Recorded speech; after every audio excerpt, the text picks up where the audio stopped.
کیونکہ جب آپ کعبہ چھوڑ کے واپس جا رہے ہوتے ہیں، جو دل سے جس کو پتہ ہے کہ وہ اب واپس جا رہا ہے وہ دکھی ہو رہا ہے، تو یقیناً وہ بار بار مڑ کے کعبہ کی طرف دیکھتا ہے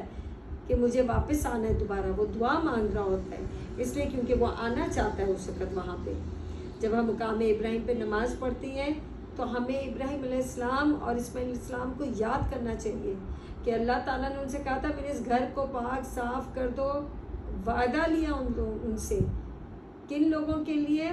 جو طواف کرنا چاہتے ہیں، اعتکاف کرنا چاہتے ہیں، رکوع اور سجود کرنا چاہتے ہیں۔ کیا یہ سب باتیں وہاں اس وقت ہمارے دماغ میں چل رہی ہوتی ہیں؟ کیا ہماری روح کانپتی ہے سوچ کر کہ کتنی جانیں ضائع ہوئی ہوں گی اس وقت؟ یا جو سفر ہوتے تھے اس وقت سمندر سے لوگ آتے تھے، پیدل چل کر آتے تھے، کتنے لوگوں کو ڈاکو لوٹ لیتے تھے، کتنوں کو مار دیا جاتا تھا۔ ابھی بھی کتنے لوگ جاتے ہیں اتنی بری طرح بیمار ہو جاتے ہیں کہ حج سے پہلے ہی وہ ہاسپٹلائز ہو جاتی ہیں اور ویسے ہی واپس چلے جاتے ہیں۔ اللہ اکبر! کتنے لوگ ہیں جن کا وصال ہو جاتا ہے حج سے پہلے۔ بہت ساری باتوں کو سمجھنا ہے، اللہ کا شکر ادا کرنا ہے۔ نبی کریم صلی اللہ علیہ وآلہ وسلم نے فرمایا کہ اللہ غافل دل کی، بھٹکے ہوئے دل کی دعا قبول نہیں کرتا۔ یعنی بظاہر تو وہ موجود ہوتا ہے لیکن اس کا دل موجود نہیں ہوتا، وہ دنیا میں ہی لگا ہوتا ہے، وہ فونوں کے اوپر ہی لگے ہوتے ہیں، ٹک ٹاک بنا رہے ہوتے ہیں۔ اس بات کو یاد رکھیں کہ جب آپ کسی گھر کے دروازے کو کھٹکھٹاتے ہیں اور آپ کو پتہ ہے باہر کوئی تالا نہیں لگا ہوا تو گھر کا مکین اندر ہے، تو جب ہم طواف کرنے کے لیے کعبہ کے اندر جاتے ہیں تو ہمیں اتنا پتہ ہونا چاہیے کہ گھر کا مکین اندر ہے، ہمیں اس سے مانگنا ہے، اور کیسے مانگنا ہے یہ سب اچھی طرح جانتے ہیں کہ جب ہمیں کسی سے ضرورت ہوتی ہے تو ہم کیسے اس کے چکر لگاتے ہیں، کیسے اس سے کسی سے پیسے مانگنے ہو تو کیسے چکر لگاتے ہیں اس کے گھر کے، ایسے ہی اس وقت جا کے اپنے رب سے مانگنا ہے، اپنے دل کا بوجھ ہلکا کرنا ہے۔ عروہ ابن زبیر رضی اللہ عنہ نے کہا کہ ایک بار طواف کے دوران میں نے عبداللہ بن عمر جو کہ خود بھی طواف کر رہے تھے ان سے کہا کہ میں آپ کی بیٹی سودا کا رشتہ چاہتا ہوں، میں ان سے شادی کرنا چاہتا ہوں، کیا آپ اس کی اجازت دیں گے؟ تو حضرت عبداللہ بن عمر نے کوئی جواب نہ دیا اور ایسے محسوس کروایا ان کو کہ جیسے وہ وہاں پہ ہے ہی نہیں، انہوں نے کچھ کہا ہی نہیں ہے۔ تو کہتے ہیں مجھے بہت برا لگا اور سوچا کہ آئندہ میں کبھی بھی ان کی بیٹی کا رشتہ نہیں مانگوں گا، مگر جیسے ہی طواف ختم ہوا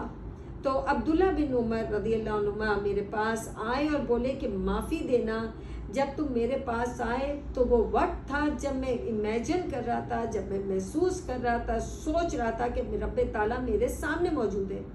کیونکہ میرا دل وہاں پر ہی تھا۔ سوچے کتنی بڑی بات ہے، اگر عام روٹین میں کوئی کسی کو پاس آ کے بولے کہ میری بیٹی کا رشتہ، اپنی بیٹی کا رشتہ دے دو، تو شاید وہ آدمی خوشی کے مارے طواف کرنا بھول جائے۔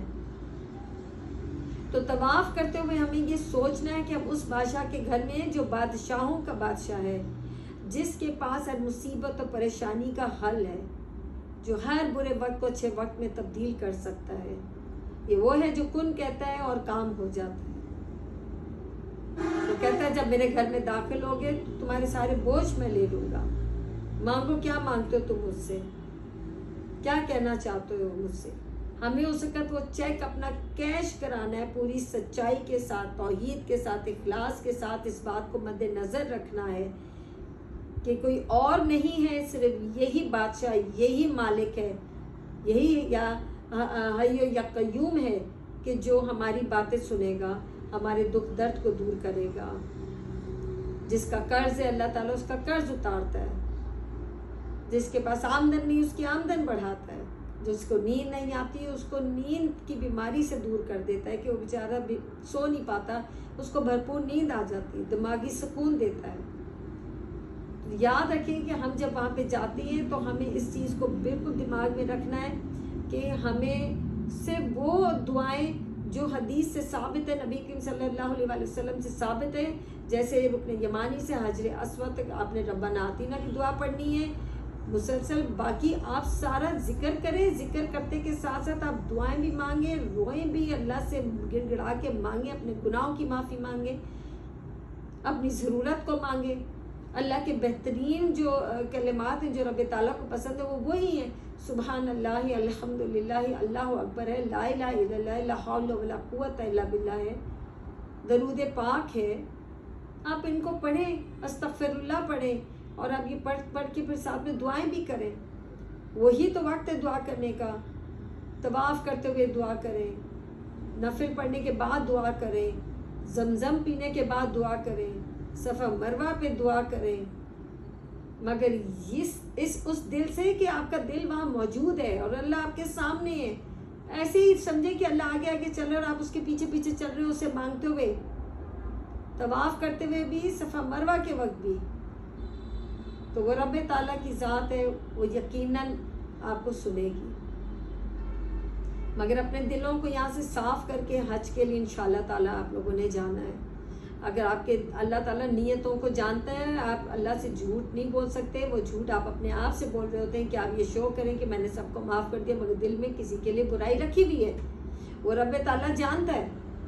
تو اس امید پہ پھر مت جائیے گا کہ آپ کو وہاں پہ وہ معافی دے دے گا، جب تک آپ اپنے دل کو مکمل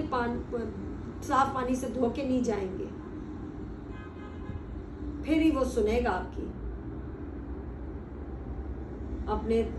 رب کے حضور جھک کر اس سے معافی مانگیں، ان لوگوں سے معافی مانگیں جن کے ساتھ برا کیا ہے، تو انشاءاللہ تعالیٰ، کیونکہ بندے کا معاملہ بندے کے ساتھ ہی آپ کو نبیڑنا ہے،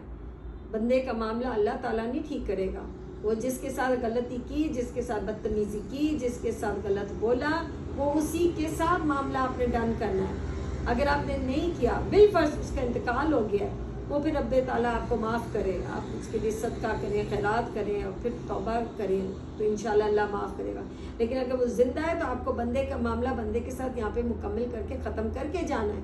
اگر آپ ایسے نہیں کریں گے، دل میں قدورتیں لے کے جائیں گے، نفرتیں لے کے جائیں گے، تو پھر مت سوچیں کہ اللہ آپ کے حج کو قبول کرے گا۔ اللہ تعالیٰ سے دعا ہے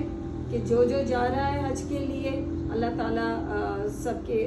حج کو قبول کرے، سب کی عبادتوں کو قبول کرے، تاکہ اللہ تعالیٰ ہمارے گناہوں کو معاف کرے، ہم سب کو، ہمارے جو بڑے گزر گئے ہیں اور ہر مسلمان کو جنت الفردوس میں اعلیٰ مقام دے، آمین۔ السلام علیکم ورحمۃ اللہ وبرکاتہ۔